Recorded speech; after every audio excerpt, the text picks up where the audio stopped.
Welcome into the college football every game on the board podcast simulcast on the WagerTalk YouTube channel. We got Robbie Veno, mid-major Matt, Ralph Michaels for our first ever more than one handicapper on the every game on the board podcast. It was mid-major Matt's idea. Follow him on Twitter at mid-major Matt. Great idea, Matt, and welcome in. How you feeling? You know, the Pac-12, the Pac-12 does not get this kind of coverage here because it's MACtion, baby. Wednesday night college football. We're going to need it after everything we go through tonight, and I'm excited for some MACtion tomorrow, a full slate of games in this conference. Yeah, 6 games on Wednesday night. Guys, if you're watching this show, a reminder to clear your schedule Wednesday afternoon, Wednesday night, because we have a full slate of MACtion here, starting off Eastern Michigan at Kent State and finishing with Bowling Green and Toledo. We got Robbie Veno on Twitter at Rob Veno Sports. Back-to-back shows, buddy. Welcome in. Robbie's got a little tech issue. 2 hours? Oh, okay, go ahead. Oh, no, do I? Yeah, we got a little bit of an audio issue with Robbie. Can hear here. So might need to go out and come back still in, bad, Robbie, Drew? and we'll have you set up here. Yeah, if you go back out and come back in, we should be good. But we got Ralph Michaels at Cal Sports LV stepping in, stepping up, back-to-back shows. Welcome in, buddy. You know, MACtion's great. What would we be doing on Wednesday night? And, you know, they're not playing today because of Election Day, but the next 2 weeks, they have 3 games on Tuesday, 3 games on Wednesday. So a perfect balance for the next 2 weeks, midweek action. Yeah, for sure. And something we just talked about on the Best Damn College Football show. And I guess it matters for here, Ralph. I mean, the road team's going to have kind of be up against it a little bit here with not practicing on Tuesday, having to travel. But I guess for this today would instance, be the travel day anyway. Right. So it might not hurt the MACtion teams as much as the Friday and Saturday college football. Agreed. Yeah. I mean, they're now traveling, and, you know, they probably did their due diligence voting in the morning or early voted and now traveled. And again, you got to remember the MAC, there are only 3 or 4 rivalries where you fly anyway. So you're busting in almost every game because of the proximity and the cost involved with travel in the MAC. Okay. And so every team buses in the MAC? Almost every team buses every game. There's only 2 or 3 cross series. I think when Buffalo plays Western Michigan, they fly. But besides that, even Buffalo to Western Michigan is only a 5.5-hour drive. You know, so the other furthest would be Miami of Ohio up to Western. But every other rivalry does bus in the MAC. Okay, that's great stats to know from Ralph. And just to give everybody, if they're not familiar, a little bit about your background. Phil Steele, you're from this area, so you know a lot about MAC, right?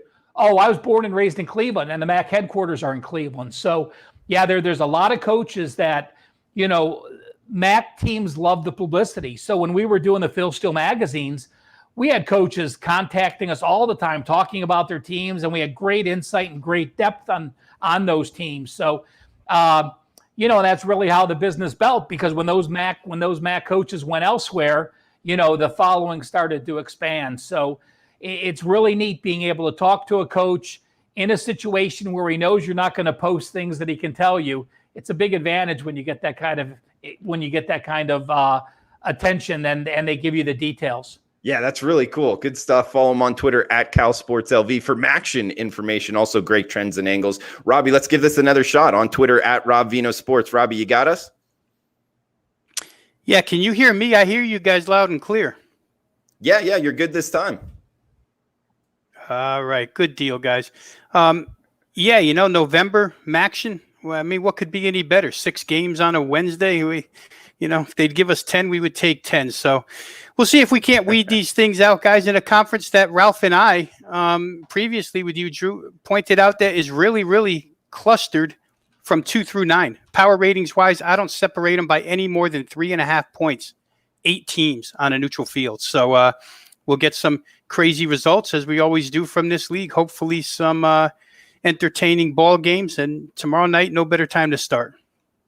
Yeah, for sure, Robbie. And talk about, the differences in different teams having success in this league from Ralph Michaels. Last 5 years, 9 different teams have been in the championship game. So we've seen teams kind of turn it around in this conference. Might happen again this year. I mean, add that on to the fact, talking about sprinkling a little bit on the money line for some of these underdogs with the volatility of 2020, add that into the MAC conference, which seems to get it anyway on a normal year, might be something to look at here for sports bettors. But let's get into it, guys. Every game on the board. This will kick it off for this week. Both Matt and Robbie will be back tomorrow for the every game on the board normal scheduling. So stay tuned for that on the WagerTalk YouTube channel. Also, wherever you're downloading your podcast at Sports Memo Podcast. Before we get into the first game, go ahead, Ralph. Let me just run down the TV schedule. Eastern Michigan and Kent State and Western Michigan and Akron are 6 p.m. tomorrow. ESPN Plus, ESPN3. Buffalo at Northern Illinois, ESPN2. Ohio at Central, the big ESPN. Ball State of Miami, Ohio at 7, CBS College Sports. And Bowling Green and Toledo, ESPNU. So between the ESPN channels and CBS College Sports, all 6 games on TV tomorrow. And let's get after it. Mid-Major Matt on Twitter at Mid-Major Matt. First game up, 6 p.m. Eastern, 287-288. The rotation numbers, if you're following along at home, Wednesday, November 4th action. Eastern Michigan at Kent State on ESPN Plus, 63.5 being the total, minus 4.5. That's the Kent State team at home, Matt. Yeah, Kent State running that flash-fast offense, and it certainly took off last year with Dustin Crum took over quarterback, 20 touchdowns to 2 interceptions. I believe I saw on Pro Football Focus, he threw the least amount of turnover-prone balls in college football, and certainly they're going to use Woody Barrett as well. That's the backup. He's going to be in certain packages and be in certain plays. Isaiah McCoy, one of the best wide receivers, he's going to have to do a lot of the work because the other 3 top wide receivers are gone. They've got a solid running back group, and look, it's whether or not the defense is going to show up this year. 5 starters back, but they allowed nearly 32 points per game. A really good group of linebackers in Kent State, and they were picked to finish 4th in the East. They received a first-place vote, so somebody out there thinks Kent State can win that East. And then you look on the other side. Eastern Michigan's got some huge shoes to fill with Mike Glasgow on at quarterback. Preston Hutchinson, his only start last year, he looked pretty good. He's got a bunch of wide receivers and a good tight end as well back. The other thing is Shaq Vaughn retiring. That's huge. Their returning backs now only have 9 carries, so they've got to find some sort of running back. The other big thing here is, while there has not been any coaching changes, and I actually tweeted Hustlebelt, who covers this conference for SB Nation, this is the first time since he thinks 2007 that the MAC has not had a single coaching change. So that's big-time continuity, because we've talked about in college football those first weeks, teams that had new coaches, new coordinators, there has been some adjustment period. Well, for the most part in this conference, outside of Toledo, a lot of these teams have stayed in-house. Chris Creighton, the head coach, is now the OC. We'll see what this team can do defensively, because all the big names are gone. Kobe Beltram's gone. Brody Hoying is gone. Vince Calhoun is gone. Kevin McGill is gone. So Eastern Michigan's got a lot of questions to answer. They're a very live dog, though. If you believe Preston Hutchinson could build off his game last year with those wide receivers and that tight end, I think this might be just a bit too many points. I think Eastern Michigan may actually be a live dog in this one as they try and keep up with Kent State. Shaq Vaughn retiring. That's a huge piece to this Eastern Michigan offense, Matt. Yeah, I mean, obviously, as I said, 9 carries from last year are back. I mean, there are some big-time question marks, but if Hutchinson can play as well as he did last year, he's not Mike Glass. He's not going to be. He can build eventually to become Mike Glass, but I do like what Hutchinson can do. I threw him in a bunch of my DFS lineups that I filled out for tomorrow, but Eastern Michigan could be live here. I'll be interested to see what the other guys think. All right, so we are hitting every game on the board here, guys. Kind of a unique show for the MACtion every game on the board podcast here, where we'll get each guy's opinion on all of the games on Wednesday night. So, Ralph Michaels, what are you thinking here? EMU versus Kent State. Well, you look at Eastern Michigan, they've been the best away dog maybe in college football. 15-2-1 as an away dog since 2016 under Creighton. And I do like what Creighton's done. I have no problems if a head coach decides to become the OC after he has established himself as a head coach. And Creighton's turned around some FBS programs and has done an incredible job. So what he's done here, Eastern's in every game, but I actually think they lost too much. You look at returning starters this year, and the page with the returning starters in the spring practices. Spring practices, Kent State had 5, Eastern had 1. Returning starters, These are without the opt-outs, so I did not take the opt-outs out. Kent State had 14, including their quarterback, who some people have listed as the number one quarterback or the preseason All-MAC quarterback. And, Eastern Michigan returns 11, 5 on the offensive side, 6 on the defensive side. When you lose a pass through for 3,155 yards, and then you have Shock Vaughn, and remember, Mike Glass was number 2 in carries. So you lose your guy who's number 149 carries, number 2 with 111 carries, and as mid-major Matt said, only 5 carries left. Despite Eastern being such a strong home dog, I actually think Kent State jumps out. They may make my card for the first half because you have a lot of newness on Eastern. You have a lot of returning experience on Kent State with some spring practices, with what they've done, with maybe the best quarterback in the MAC. So while I'm not going to bet Kent State for the game, Kent State for the first half is certainly in the mix for me. Okay, and Robbie, let's get your thoughts here. Kent State -4.5, 63.5 being the total.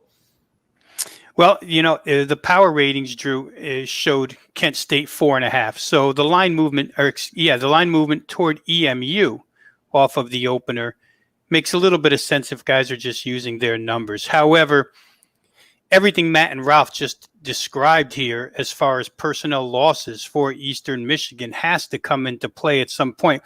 I'll say this. I'm actually looking to fade Kent State this season. If you just take a look and remember back to the way they played down the stretch, they go 7-1 against the spread down the stretch last year. Some of those covers, some of those wins were so ridiculous as far as endings are concerned that you wonder if it was just, one of those things where a snowball kept rolling or if Kent was really improving at the same time. It's probably somewhere in between. But I think they were a little overvalued from the start with what I saw from a point spread here, and that's probably why there's been some take back.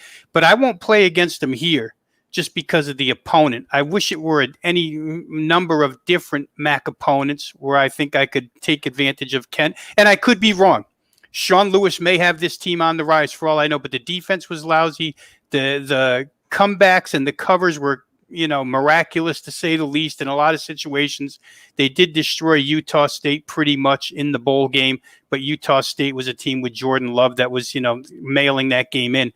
So we'll see. I think down the road against Kent State is going to be someplace I'm looking, but I'm not looking that direction here. I just don't want Kent State with, as Ralph said, all the newness, and as Matt pointed out, all the personnel losses.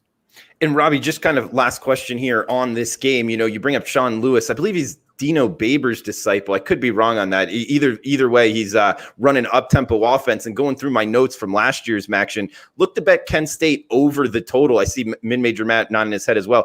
Any looks here towards over 63.5, Robbie? It's hard to depend on EMU to do their share, right? I mean, okay. If the Kent State defense is that bad, it could be. But EMU would have to get it right out of the gate with new quarterback, new running back, different situation. Yeah, but, Hutchinson, as Matt said, I happen to have him in that game last year, and I think he threw for like 373 in that contest. So he's capable. We'll just see how it goes. I think Creighton's a very good coach. Number's probably just a little bit too high for me where the total's concerned, Drew.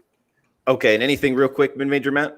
I would say, and I'm going to say it's for everything across the board, if you're watching these games, this is a perfect live betting situation. You get the kind of the first quarter rustiness out of the way from a lot of these teams. You get a sense as to who is picking things up quickly. So for any of these games, I think the over's in play live, depending upon how the game starts. Maybe you get an early touchdown from Eastern Michigan. You show that they're competent enough in certain areas. And we know that Kent State's going to score in this game. So I think a lot of these games are live situations. This could be an over in game once you get a sense as to how both teams are first drive or two. Okay, we got a 6 o'clock kick as well, 289, 290, second game up here for MACtion on Wednesday night. Western Michigan at Akron. We got Western Michigan here, Matt, minus 17.5-point road favorite. Speaks a lot towards what the market thinks of the Zips here. 54.5 being the total. Western Michigan versus Akron. I mean, you're going to see in this conference, there are the teams that are at the top. I mean, I think there is somewhat of a clear dichotomy, at least for the bottom. I think Akron's one of those bottom teams. They have 66 freshmen or redshirt freshmen.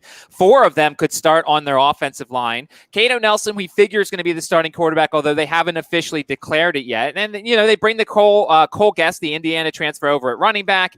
They've got some defensive talent, but to me, this team is just, they're just not very good, and they're not ready to be good yet. And I was very surprised when the team total came out and it was 17.5. I jumped all over it because this is an Akron team that several times last year had just 7 points or less. And to me, you look at Western Michigan, their defense was second ranked. They allowed 25.9 points per game. They've got a solid defensive line, and Treshawn Howard is back, one of the better linebackers in the MAC.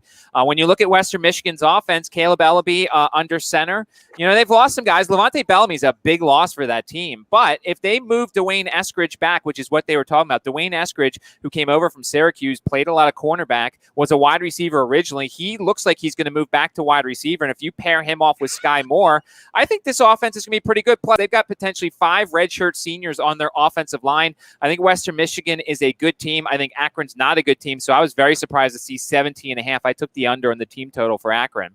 Okay, looking for Akron to kind of slip up here. And Ralph, interested in your thoughts here, Western Michigan at Akron. Akron head coach Tom Arth, he had some success at the Division III level, kind of almost the Lance Leopold kind of resume structure. I kind of had in my notes, maybe look to be betting on Akron as a buy low opportunity, but it might be too early for that. What are you thinking here, Western Michigan versus Akron? Well, the scary thing, as Matt said, was the offensive line. You have an offensive line that was bad. You averaged 4.0 yards per play. You were last in the FBS.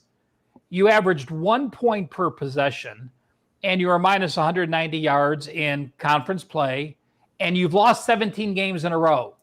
So all of that has to be perspective that, yes, if you improve, you have a long way to go improve. The funny thing is, when I look at my power ratings, when Matt brought them up, I actually have Akron and Bowling Green both at 55, which is 11 spots lower than Eastern Michigan. So I do have a 11-point gap from this to the second worst team besides Bowling Green. And then you look at Akron's best offensive lineman. He transferred to Auburn. So you have a kid who's good enough to play on Auburn. He was on your O-line anchoring it last year. You were still that bad. And now, he's playing for the Tigers. So I think Akron's going to improve a lot. But improving a lot would mean you're minus 195 yards per game to maybe minus 80 yards per game. It may not mean you get a win, but it also means you're probably not going to go 2-13 ATS your last 15 games like they had. So I am passing on this game. You have the most returning starters in the league in Akron. You have the fewest returning starters in Western Michigan.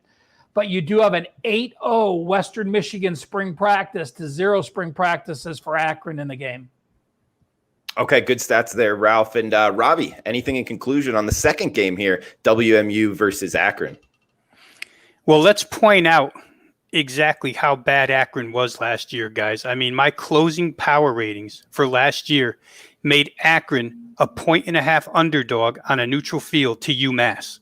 That's how bad this team was. So, yeah, we can upgrade them for returning starters. We did a lot of conference previews together, guys, and we know that returning starters sometimes bullshit, sometimes real. Who knows how good these Akron kids are? I don't know. Terry Bowden left that cupboard so bare. Who knows how long it takes them to bring it back? I upgraded them somewhat. I downgraded Western Michigan somewhat because they lose the quarterback, Wasink. They lose Bellamy. That was a pretty good duo, although Wasink had some injury problems last year. All that being said, Drew, the power rating line still comes up Western Michigan 23. Almost a full touchdown better than the opener. They're that much better than Akron right now. They didn't have the pleasure of playing Akron last year. That crossover match didn't happen, so there's really nothing to compare it to, but it would have been a slaughter. Akron's just got too far to go. Ralph pointed out the spring practice numbers. That can't help. So I would think that Western Michigan, even with a couple of fill-ins here, they're certainly the team that recruits better. They're certainly the team that's going to be more physical, better. I would say that Western Michigan is still worth a look at this price. You know, Drew, one more thing that Rob just mentioned that I forgot to. You're playing 6 conference games. So you're playing your division and 1 crossover game. So that gives Western Michigan 2 stars if you're looking to see who's the best team in that division, with already having a crossover game against Akron, which you're writing a W down for. Interesting. Yes. Draw. Scheduling mattering a lot this year in MACtion. Guys, that's 2 games down, 4 to go, plus best bets. We got 7 o'clock Eastern kick here. Ball State at Miami of Ohio. Interested in your guys' thoughts on Ball State. This one on CBS Sports Network, 7 o'clock Eastern time. Watch and win opportunity here, Matt. 55.5, being the total, with Miami of Ohio, the Redhawks, minus 2-point home favorites.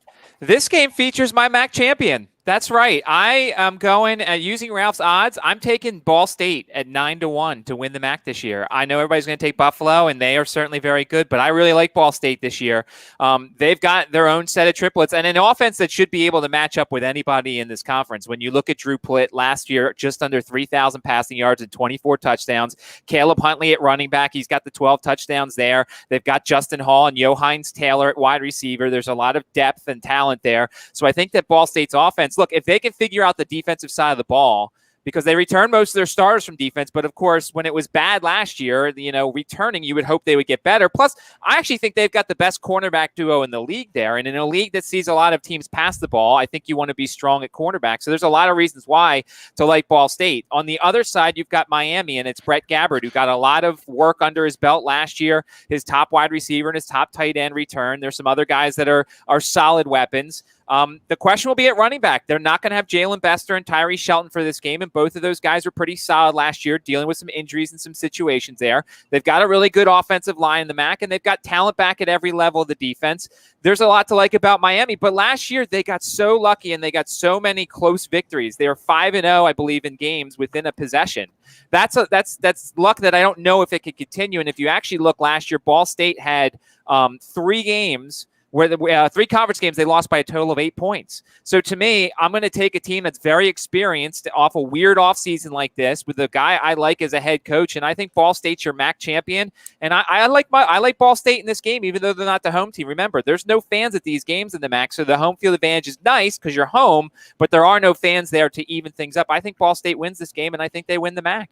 Yeah, Drew Plitt, good quarterback there for Ball State. And guys, I do need to apologize. Just realizing I'm going in order of kickoff, the time, not rotation. So that's my mistake for the diehard podcast listeners out there. Normally we do go by rotation order, but we are doing all of the Wednesday MACtion games here. So Ralph, interested in your opinion here. Ball State, Miami of Ohio.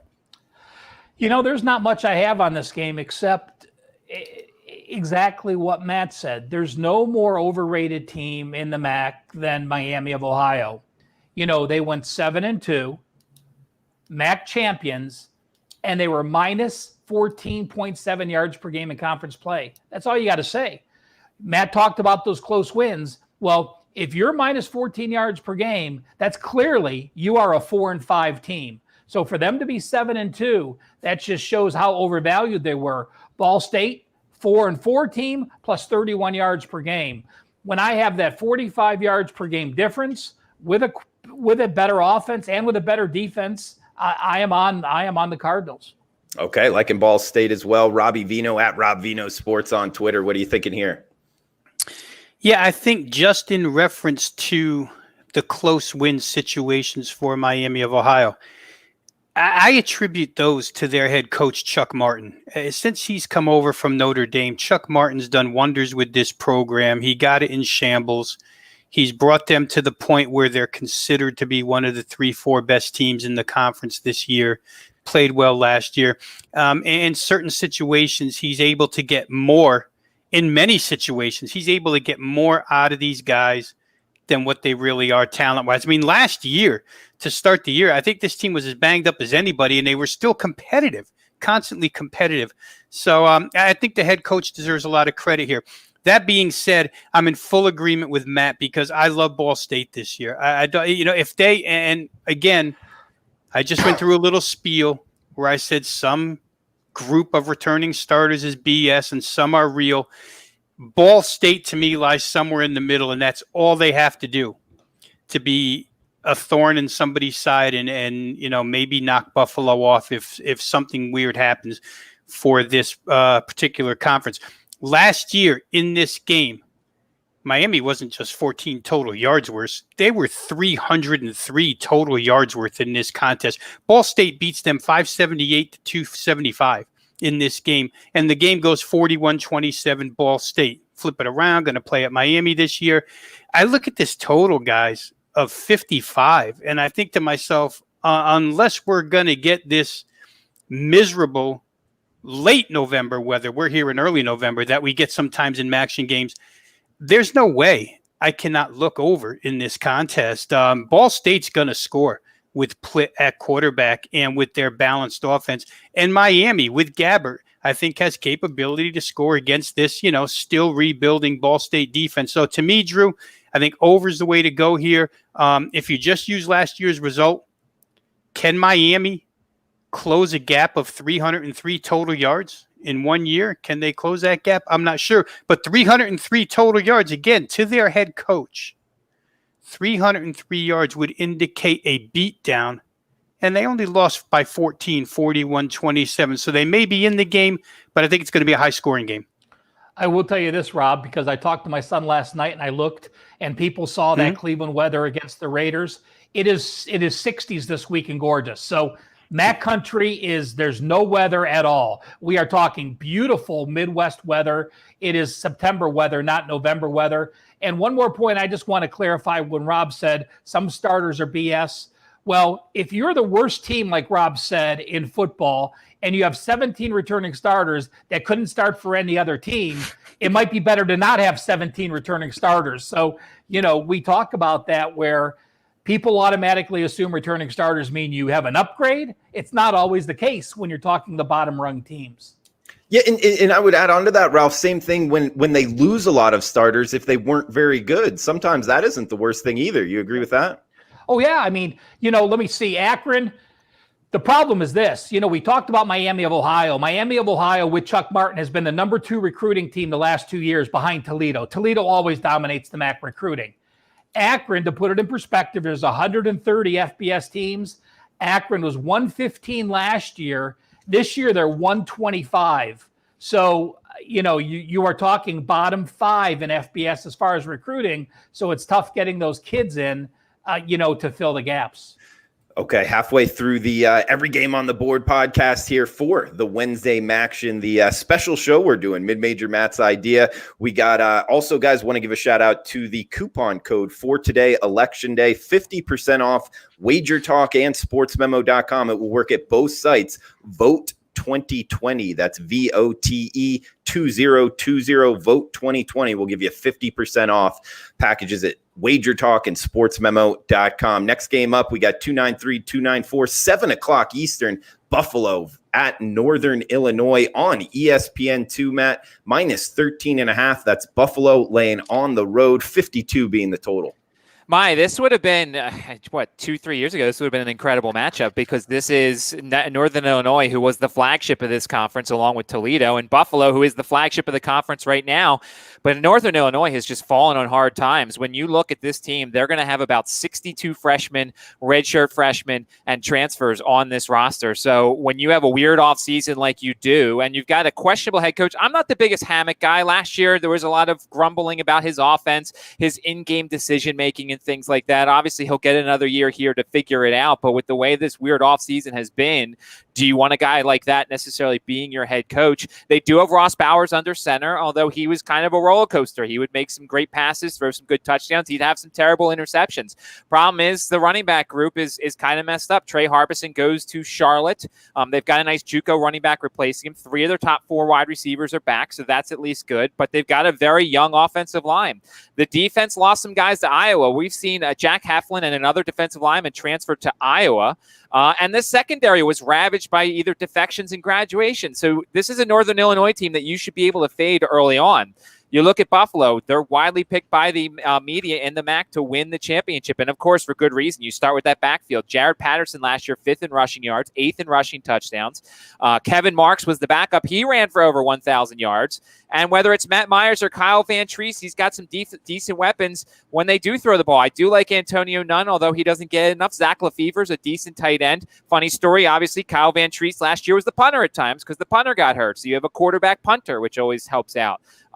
Their offensive line, they lose 3 guys, but they only allowed just 8 sacks last year. And the defense up front, Malcolm Kuntz and Taylor Riggins, had 16.5 sacks combined. So this is a really solid defense.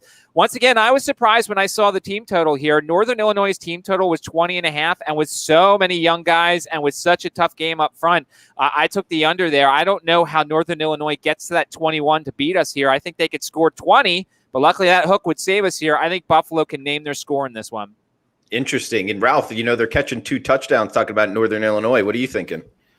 Hey, Matt, did you mention Weston Kramer? Did I mention who? Weston Kramer. I did not. Okay, well, there was a player you didn't mention. You ran through both rosters. That was incredible. So, a shout out to you knowing these MAC teams. I mean, it's, I know skilled players, but your depth is amazing. So, to me, there's no way I'm playing Northern Illinois. I like Buffalo. My power rating number was 11 and it opened 10, and we've seen it climb 3 points this morning. So obviously the Sharps jumped on it. It took me out where I can't play it now. I didn't play it when I should have. I missed that number now, but Buffalo's the only way I'm playing in this game. Okay, and Robbie, do you agree? Oh, you'd have to agree, Drew. I mean, the first 2 notes I have on this game are Northern Illinois opt-outs and transfers. I mean, the team is it's a shell of itself. Matt described it to a T. And, in the SEC, guys, we always talk about the difference between SEC teams and teams from other Power 5 conferences is the strength of the defensive line. There's really one team in this league with a strong defensive line, and that's Buffalo. As lucky as we just mentioned Western Michigan being for drawing Akron from the other side, Northern Illinois can't be happy drawing Buffalo from the other side. I mean, that's not good for them. I think Buffalo still in the line, undervalued here. I can't see any reason they don't pile up 17, 21-point win in this game. Power ratings would indicate that. They're just light years ahead of where Northern Illinois is. You're talking about a team with a good reputation that maybe people will still bet off of reputation, unknowingly what the situation is this year. But the separation between these two is pretty significant at this point in time. So for me, it would be Buffalo.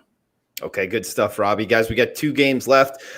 Talking maybe the feature game, at least it is the one on the main ESPN network here, Matt. 7 p.m. Eastern kick, 295, 296, Ohio. The Bobcats at Central Michigan, the Chippewas, -2.5. There is a -3 out there, but mostly 2.5s here. Ohio as the road favorite, 58 being the total, Matt. So this is my free pick. You can get it up on sportsmemo.com. I'm going to take a shot here on the first quarter under because there are a lot of question marks when it comes to both of these teams. You start out with Ohio. I mean, Rourke is gone, and Rourke was the do everything for that Ohio roster. And he was a guy that was able to run it. He was able to throw it and did a lot for this team. And you've got 2 potential replacements. One, his younger brother, Curtis Rourke, and 2, UNLV transfer Armani Rogers, who had all the pomp and circumstance at UNLV and never really lived up to it. So now he comes to Ohio. He comes to Frank Solich. So you would hope that they'll be able to get more out of him. They're probably going to play both guys. I think I read somewhere that Frank Solich actually said they both could see some time. They've got a really good group of running backs. They've got some returning experience at wide receiver, but one guy back on offensive line. Their offensive line needs massive amount of help. The defense has plenty of experience, but once again, for special teams, they're replacing their kicker, their punter, and their long snapper, which we've seen. That's a very important thing when it comes to college football. Central Michigan picked by the media to win the West. Jonathan Ward is gone, but Kobe Lewis is a really good running back. The big question here is at quarterback. David Moore is still waiting from the NCAA about his appeal, so he's not going to play. Redshirt freshman Daniel Richardson is going to be the starting quarterback. I don't know what to expect from him. The backup is an FCS transfer, Ty Brock, but they do have Khalil Pimpleton, who I watched at Virginia Tech. He's a solid wide receiver, and Ja'Cory Sullivan. I am really sad they lost Tony Poljon, although he went to UVA, so I at least still get to watch him. 2 offensive line starters back for Central Michigan. So when you look up front for both these teams, how are they going to block? How are they going to open holes for the running backs? There's some question marks in CMU's secondary, but I don't know if Ohio could take advantage of it. I saw a 13.5 out there for the first quarter. I'm going to take a shot. Last year, Central Michigan was 63rd in plays per game. Ohio was 90th. So to me, I'm going to take a shot. It's my free play. First quarter under 13.5. I think this number is a little too big and hope for a little bit of rustiness coming out of the gate. And check out written analysis at sportsmemo.com. Mid-major Matt's handicapper page. Ralph, we got the Bobcats and Chippewas. What do you got? I'm on the Chippewas. I think they have gotten enough done with 10 spring practices, even though they're not sure who's going to come out of the gate.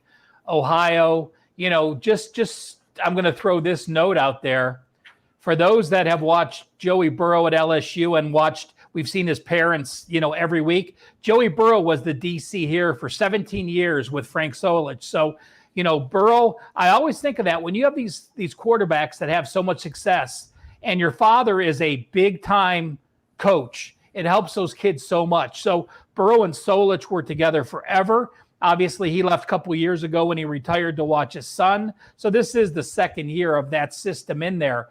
But, breaking down the numbers, you do have the 10 spring practices to 2, advantage Central Michigan. Returning starters, you have 14 for Central, 15 for Ohio. But Central has a lot more experience. So despite Central, if you look at returning starters having 14 and Ohio having 15, when you look at Bill Connolly from ESPN, his experience numbers, Central was number 24 and Ohio was 68. Well, how can that happen? And I'm just going to give you one quick example. You can have 2 wide receivers that are back and have 2 returning starters, but 8 guys split the starts. So you only have maybe 20 or 25% of your returning experience back in the receivers. Or if you have 8 guys and lose 1 starter, you're going to have a lot more experience back. So 2 ways. Returning starters to me is an overrated number where I do like looking at returning experience. I think that's where Central Michigan gets some value. I'm picking Central Michigan to win. So Matt, you and I have a side bet for a beer and a burger. You're taking Ball State. I'm going to take Central Michigan, and I'm taking Central in this game. Are you inferring that you're taking CMU to win the MAC? Yep. Okay. All right. Good stuff from Ralph Michaels. So, yeah. Hey, Drew, let me ask Ralph a question because this is a line move. Is it as hard as it is to believe? I don't think there's any public teams in the MAC, but are people going off the reputation of Solich and Ohio here solely because Central Michigan is clearly the better team? They've won 4 straight in this series, but do you think this is a quote-unquote public move because people have heard of Solich? Again, I have followed the MAC for so many years, and this is what I know. When an Ohio team is supposed to be here, Solich gets them here.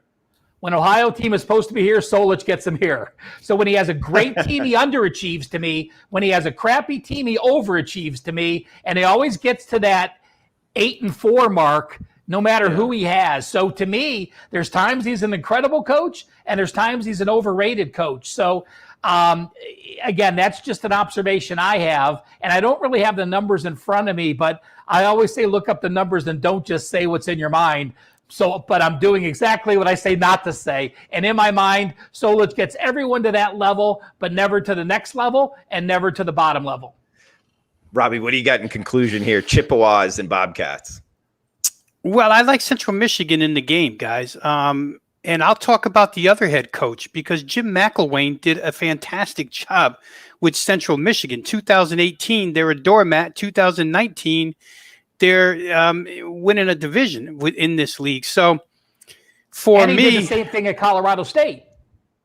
Yeah, he's a good guy at turning things around. And I think here in this situation, I trust him more offensively, Drew, which is what I think this game comes down to. To me, again, from everything I read heading into this show, Ohio U may have some issues on the defensive side of the football once again. I mean, there's been some talk that the poor tackling issues that they had last year may continue this season again. And it's kind of hard to believe because when you think of Solich, you think of a guy, a fundamentals type guy, but maybe not with his team this year.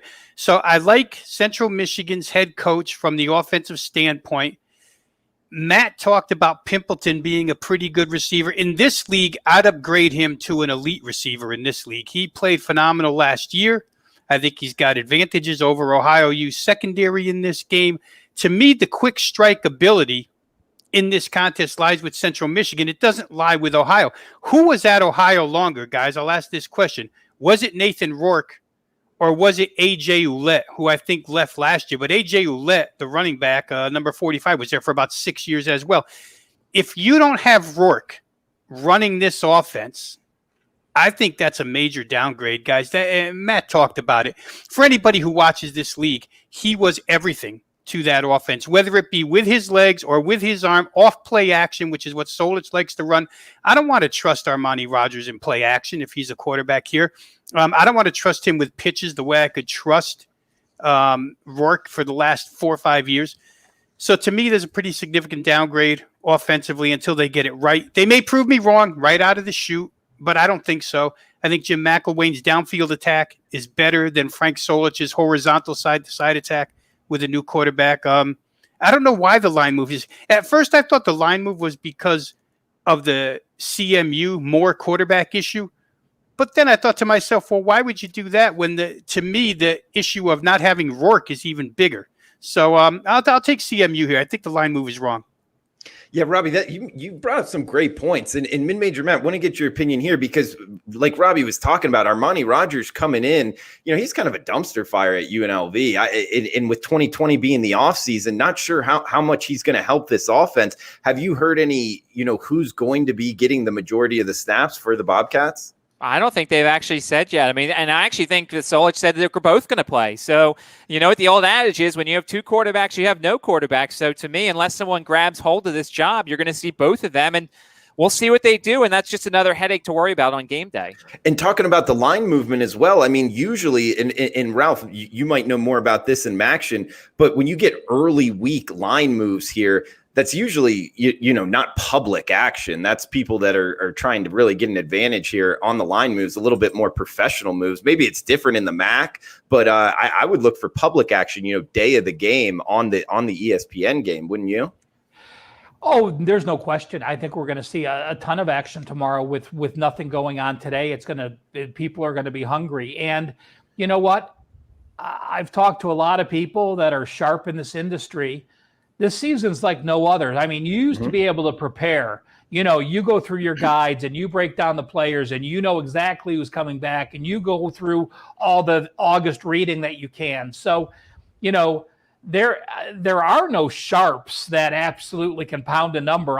We've looked at the first few weeks of what the Big Ten was. I mean, the line moves were wrong in 2 or 3 of the games totally. So I am not afraid. There are times when we have a regular season. I know some sharp groups that bet into numbers that I'm afraid if a game moves too much because I don't know why, and I think I should know why. But this season, there's games moving that I don't worry about these line moves at all. If I like a team and a line moved against me or for me, regardless, if I think there's value on the game at that line, I'll still play it. Okay, good stuff, Ralph. And huge shout out to the chat box guys, Johnny Outlaw, Chris WagerTalk, welcome in, buddy. Lance as well, Corey Williams, all you guys, Japanese Baseball TV, Maxwell Smart 420. Thanks for joining us, guys. If you could like the show, just the thumbs up button, that does help us out on the WagerTalk YouTube channel. That's where we're simulcast, also wherever you're downloading your podcasts at. This is the Sports Memo podcast, first section of the Every Game on the Board college football. We'll be doing the rest of them on tomorrow's slate, Wednesday. Pretty much a full slate here for the podcast. So, guys, last game up, then we'll get to best bets. Interesting one here, 291, 292, 8 p.m., the nightcap on Wednesday night, ESPNU. Bowling Green at Toledo. Toledo, the Rockets, minus 22.5 in the Glass Bowl, Matt. 62.5 being the total. At the top, you mentioned something that I think is very important here. Talking about it with a lot of the other Wager Talk guys and girls, Kelly being part of it. At Circa last night, the MAC keeping all of their head coaches and I believe coordinators, with Toledo being the only team to change both coordinators. We've seen the line move, like Ralph was just talking, on the Toledo Rockets, over 3 touchdowns now, minus 22.5. That's a fade kind of team, though, for me, Matt, with changing their coordinators. I'm actually kind of looking to get here on Bowling Green. I haven't done it yet, but trying to figure out ways too. You got anything here on Bowling Green versus Toledo? Well, the biggest thing here is revenge. I mean, last year it was an embarrassing effort by Toledo. They lose that game and only score 7 points against a Bowling Green team that basically started out down 50-0. It felt like in every game. So, and this is the rivalry, at least for both of these teams. I mean, these two teams do not like each other. A lot of the quotes coming out of Toledo, we're talking about remembering last year and things like that. Let's just go over some things with Bowling Green first. Their first 2 deep depth chart, 9 true freshmen, 7 redshirt freshmen. Once again, talking about the dichotomy, there are clearly teams that are playing the young kids, getting them experience and trying to move on for next year. And then there's the teams that have a bigger fish to fry. Bowling Green clearly has a lot of freshmen. I do like Matt McDonald at quarterback. He comes over from Boston College. They said he probably could have started last year. And there's some solid pieces there at skill positions. When you look at Andrew Clare, who dealt with the injury, he's a really good running back. And he should be able to, if they could keep defenses honest, he should be able to find some holes, have a decent effort. And I really like Quentin Morris at tight end. Now that Poljon gone, I think Quentin Morris could be the best tight end in this conference. But then you look at the defense, 6 returning starters, but they get 467 yards per game. I'm not a Brian Van Gorder guy. I think he's a terrible defensive coordinator. I like nothing about him. Bowling Green was one of 3 teams in the country to at least allow 7 yards per pass, along with UMass and UConn, 2 teams you do not want to be mixed in with in any sort of statistics. And you mentioned it, for Toledo, their new co-defensive coordinator comes over from Alabama. Their new co-offensive coordinator comes over from Plant High School out of Florida. And they've got some decent talent there. You look at those quarterbacks, whoever they decide to go with, whether it's Eli Peters and Carter Bradley, who are the experienced ones. Daquan Finn, they've talked about and basically said they're very intrigued by that redshirt freshman and want to get him in however they can. They've got this solid group at running back with Kovac and Shaquille Seymour. Bryce Mitchell's a really good wide receiver. I look for some improvement here from this Toledo defense. Samuel Womack is back at cornerback. They just need to get a pass rush. This team could not rush the passer. They did not put people in peril early. I think Toledo gets the revenge here. I like actually the over for Toledo's team total, which is about 41.5. I think Toledo can rack it up here. They're going to be pissed off after last year, and I think they take it out on Bowling Green in game 1. But mid-major Matt, I mean, they need to get a pass rush. That's not something you just kind of draw up and it's there. That's something that usually, comes in recruiting, takes a little bit, and having to lay more than 3 touchdowns here. Does that scare you at all?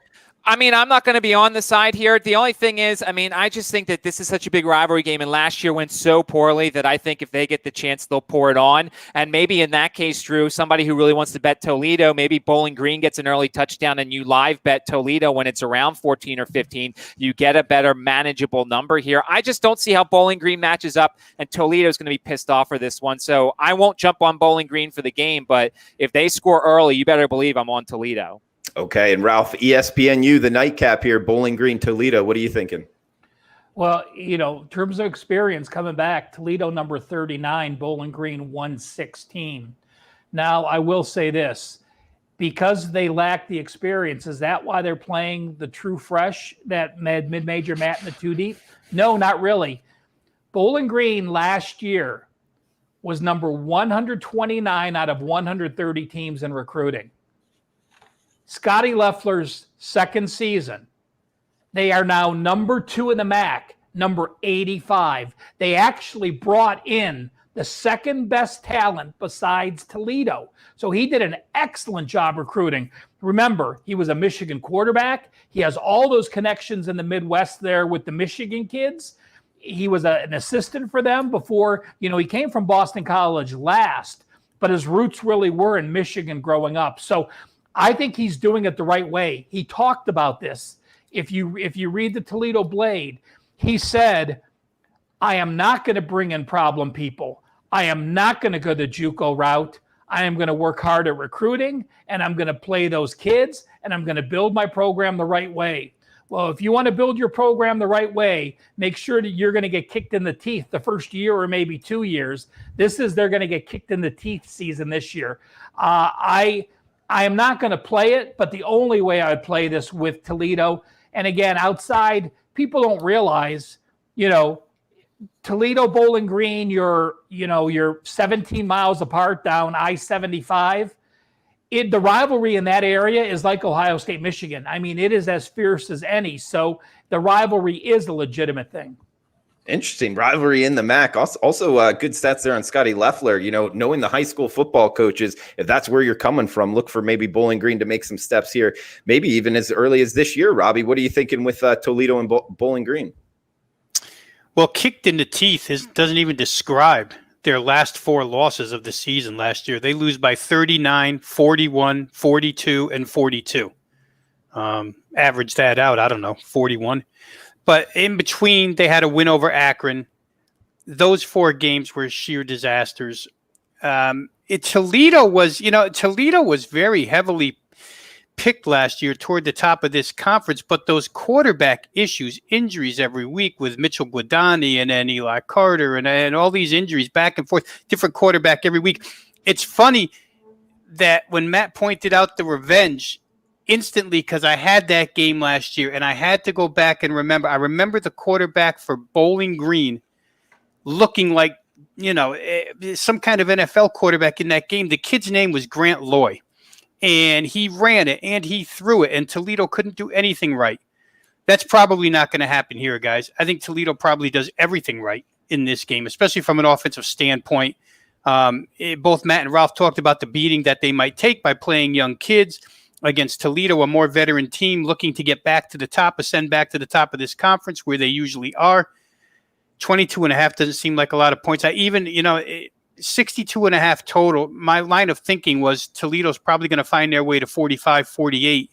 And who knows if the revenge is really that deep, if it really is that deep rooted, who knows if they just don't stick one in at the end of the game for good measure, 48 up to 55, and get you over a total here. It's at that tipping point, guys, but I think one of the top personnel guys Matt mentioned was Andrew Clare, the running back for Bowling Green, who really, even with bad offensive lines, runs pretty well. Injuries took him out last year. They may have enough to find their way to 17. If they do, this game gets over, but I think Toledo probably covers rather easily. Yeah, by the way, so look at this. Look at this series here. So last year, because I remember I had the over, unfortunately, in this game, and I think a lot of people did. If you look, the previous 4 scores before last year, 52-36, 66-37, 42-35, 44-28. So I sat there last year and I said, oh, this is going to be an over. I think Toledo's going to put up 50 themselves. And I remember I was so mad after that game. And Grant Loy, you're right, Rob. Grant Loy looked like Johnny Unitas out there for that one game. I will say this. The difference between Toledo and Bowling Green looks a lot like pregame Michigan State this past Saturday. Oh, don't you dare say that, Ralph. Don't you dare. Maybe they'll give us the 7 turnovers, Ralph. Yeah. Well, good stuff, guys. That does it for every game on the board. We're going to do a special best bets section here. And guys, tomorrow's Every Game on the Board podcast kicks off at 1:30 Pacific time. So come and join us for that. We're going over every college football and NFL game, every American football game. We'll go over it tomorrow on the Every Game on the Board podcast, simulcast on the WagerTalk YouTube channel, also wherever you're downloading your podcast at Sports Memo Podcast. Guys, remember the coupon code VOTE2020, good for 50% off WagerTalk and sportsmemo.com. Robbie Veno, Ralph Michaels, Mid-Major Matt. It will work for all of them. Check out their handicapper page there. Guys, we got best bet section here. Robbie, just wanted to keep it throughout the show. I want to apologize for you going last each time, just to keep it kind of in rotation order here. So if you want to kick us off on best bets, man, what do you got? All right, so one of these 6 plays is going to go up as a client release, so I won't use that one. I will use the next best of what we talked about here, Drew, in my mind at least, and that would be the last game we just talked about. I don't see any way that Toledo doesn't run roughshod over Bowling Green tomorrow in this contest as Bowling Green experiments with new guys. Have to win by 24.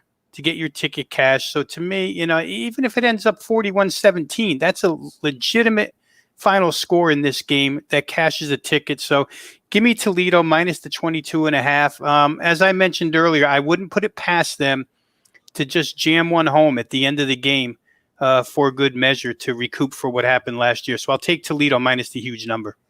Toledo minus 22.5 for Robbie Veno to kick off the best bet section here. We got Ralph Michaels on Twitter at CalSportsLV. Ralph, what do you got for MACtion best bet? We didn't change it up. I had to go second every time. What the hell?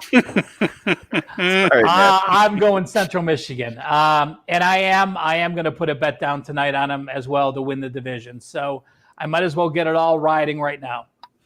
Okay, good stuff there. Central Michigan. There is +3s out there, guys. But that's only at penny. I'll take the plus 2.5. If it gets to 3.5, if it does happen to move tomorrow, it'll be one of those late plays that go to my customers. And that's the reason I have an all access package in football instead of, just buying daily plays, because as we get these line moves, I know all of us are throwing up plays late that aren't for sale, but anyone that has an all access package for a period of time does get those releases.